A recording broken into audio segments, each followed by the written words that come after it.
The heart of Brooklyn, under the bright lights of the Barclays Center, two warriors stood face to face, each ready to stake their claim in the 122-pound division.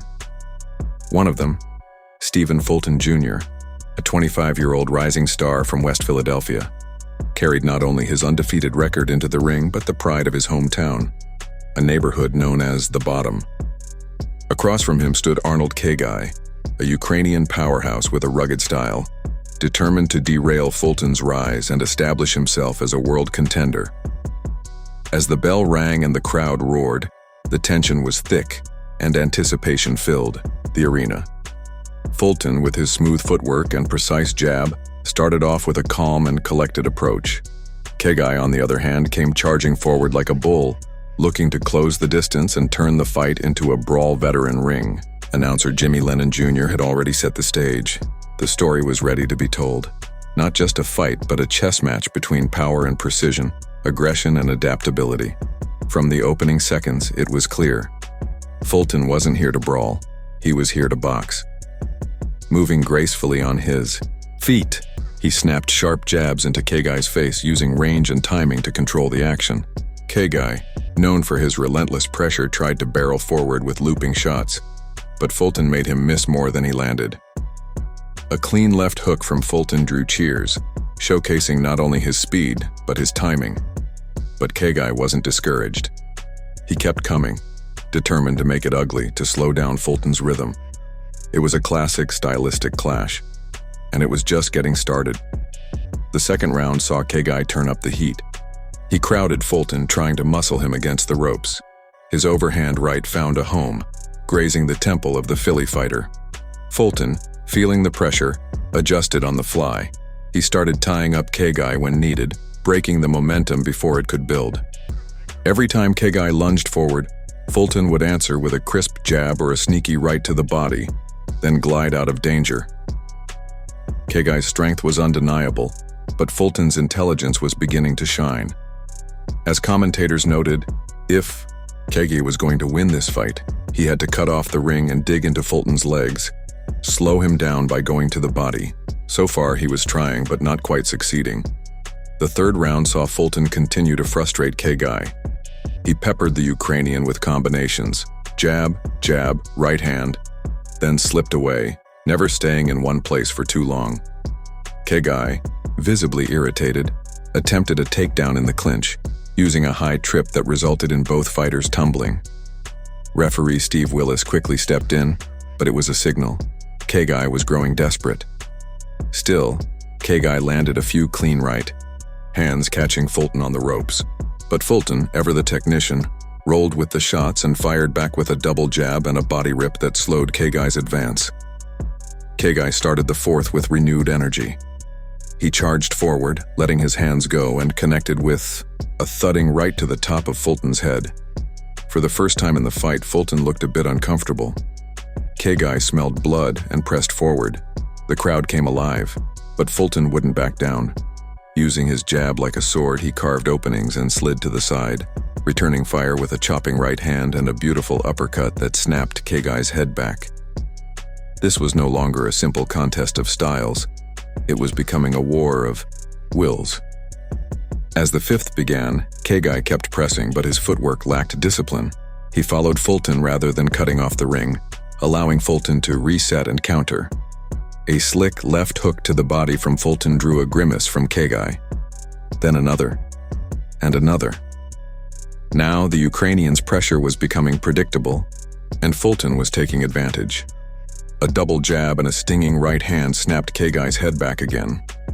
The tide was beginning to shift. Fulton's corner encouraged him to stay smart, to stick to fundamentals, and to make Khegai pay every time he lunged. As we hit the halfway mark, the narrative was clear. Fulton was dictating the pace, using his ring IQ to navigate Khegai's brute strength. Still, Khegai had his moments, especially when he pinned Fulton on the ropes and unleashed a flurry of hooks. But Fulton wouldn't stay there long. He spun off, pivoted, and fired back with a sneaky right uppercut that caught Khegai flush. It was a reminder this wasn't just about surviving. Fulton was here to win, and win convincingly. In the seventh, Fulton painted a masterpiece. A combination of 3 crisp punches, jab, hook, right hand, found their mark.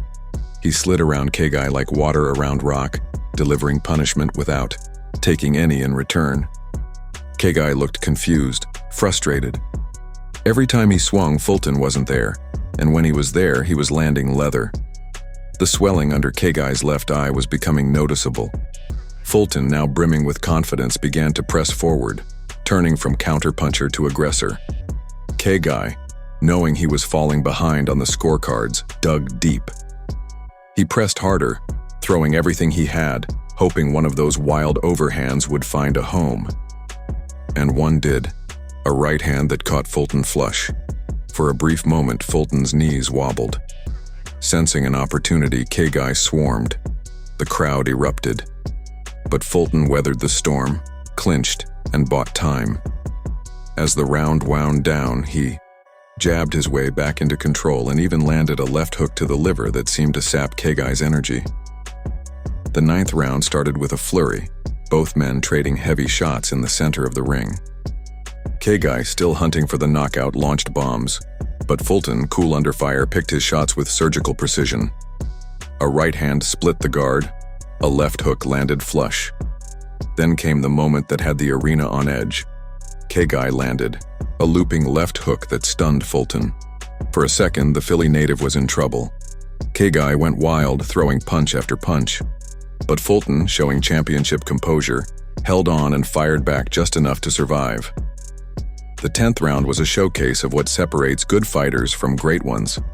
Fulton, understanding the stakes, used every ounce of his boxing IQ. He circled, jabbed, landed clean counters, and refused to stay in harm's way. Khegai's volume had dropped. His hands were slower. His footwork, sloppy.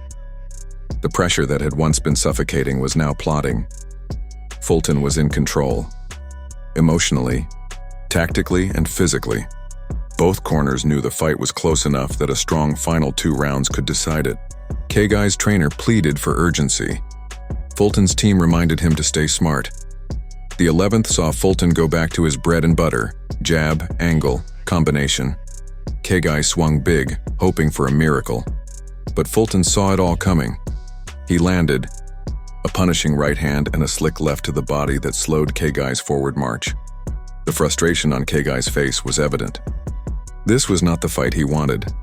Fulton had turned it into his kind of battle, and he was winning it. As the final round began, both men knew what was at stake. Khegai came out swinging, desperate to land a punch that could turn the tide. Fulton, calm and calculating, stayed behind the jab, slipping punches and countering with precision. With 30 seconds left, both fighters let their hands go in a final exchange. Fulton landed a clean left hook. Khegai answered with a wild right. They clinched, broke, and traded again. Then the bell rang. The crowd stood, applauding what had been a high-level war, a brutal, beautiful display of boxing at its finest. The scores came in, unanimous. Stephen Fulton Jr., with his combination of speed, skill, and savvy, had outclassed Arnold Khegai and moved one step closer to a world title. It was a defining night for the Philadelphia native, a night where he proved not just that he belonged, but that he was destined for greatness. Arnold Khegai, tough as nails, had tested him. But Fulton passed that test with flying colors. This was more than a win. It was a statement.